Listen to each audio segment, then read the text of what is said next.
Continuamos con el tema de actualidad, que no solamente es un tema venezolano, sino que es un tema también del sistema internacional, porque hoy todo está conectado y la guerra en el Medio Oriente, la situación de Rusia y Ucrania, todo eso tiene que ver con lo de Guyana, porque hay petróleo muchísimo y el petróleo es fundamental en todo el sistema internacional. Precisamente decía el profesor Rey Murillo que el 2015 fue cuando descubren la ExxonMobil grandes yacimientos de petróleo y es cuando Guyana forza, llevando de manera unilateral el caso a la Haya, a la Corte Internacional de Justicia, sin el consentimiento de Venezuela, ¿no?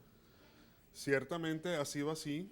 Venezuela, en contra de su voluntad, ha sido arrastrada a la Corte Internacional de Justicia. Fuimos demandados por Guyana en el año 2018.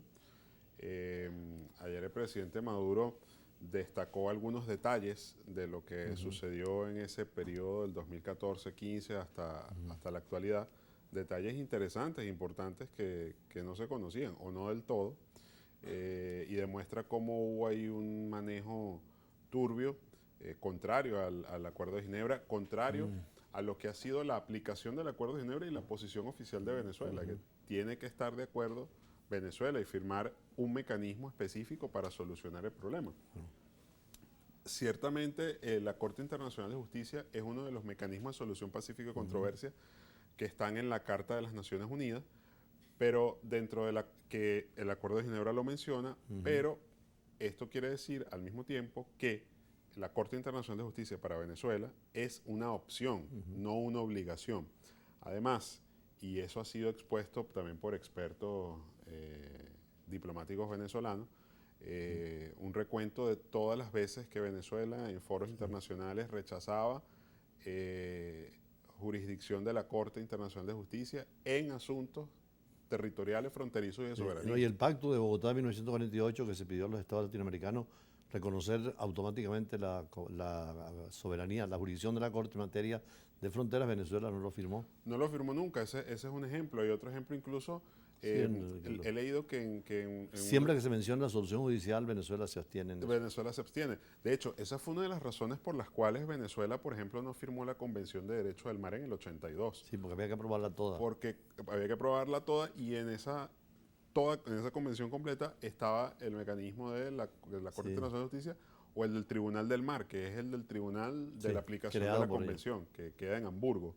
Y Venezuela, esa fue una de las razones por las cuales no firmó. Y A fíjese, pesar de que fue la que convocó, y aquí estaban todos los especialistas, fue una iniciativa venezolana esa conferencia de derechos del mar, pero sí, cuidando siempre no estar dentro de la jurisdicción de la Corte, apartamos ese artículo.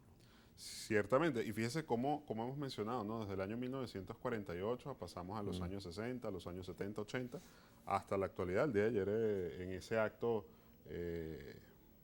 maravilloso, de verdad, necesario, en el que tuve el placer de asistir y fue muy, en lo personal fue muy conmovedor, eh, se ratificó lo que ha sido la posición oficial de Venezuela a lo largo del tiempo en este tema.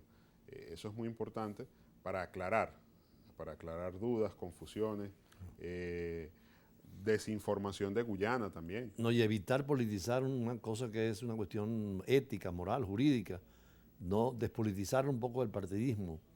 Yo decía ayer en una entrevista que me hacían que si en España hubiese habido un acto como ese o en el caso de Argentina, por el tema de las Malvinas o por el tema de Gibraltar, todos coinciden, porque el problema es un problema nacional de Estado. Y fue lo que vimos ayer, esa unidad completa, y ojalá que la sigamos. Pero claro, hay que también llamar a los expertos, a los conocedores, a los que han manejado el tema, que es importante en la sustentación de argumentos, ¿no? Sí, sin duda alguna. Y creo que, bueno, ayer fueron mencionados varios expertos y fueron invitados también grupos de expertos, de activistas, de todos los sectores del país, de todos los niveles, y asistieron al llamado.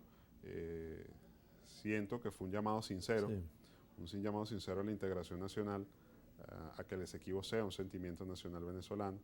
Eh, yo invito a las personas que nos ven que busquen información sobre el tema. Pueden buscar mi nombre por internet, le ponen la palabra Esequibo, toda la información que está ahí es válida, es correcta, es seria, es clara, es sencilla para entender. Pueden buscar al embajador Julio César Pineda, busquen al general ahora Pompeyo Torrealba, busquen al profesor Manuel Donis Ríos, busquen a la ONG Mi Mapa, incluye el Esequibo. Personas que tienen trayectoria en esta cuestión, que pueden informar, ilustrar sobre este tema sin matices electorales, personales, etcétera, ¿no? Sino con fines estrictamente académicos y venezolanistas. Bueno, muchísimas gracias al profesor Rahim Murillo. Seguiremos hablando en las próximas semanas porque este es un tema que se alarga y hay que profundizar más. Más adelante seguimos con otras noticias, siempre en el caso de lo internacional, pero vamos a dejarlo para mañana porque se nos ha cumplido el tiempo y tenemos que analizar lo que está sucediendo en Israel hoy, después de un mes de la situación entre Palestina e Israel, pero sobre todo de Hamas y la línea ya final de Israel a quien llaman a aplicar el derecho internacional humanitario, no solamente en Rusia y en Ucrania, sino también en Israel, un derecho nuevo que nace en 1949 con los convenios de Ginebra, 4 convenios sobre la guerra y 2 protocolos en 1977 que también le dan reconocimiento del derecho humanitario a los conflictos internos, a los conflictos internacionales.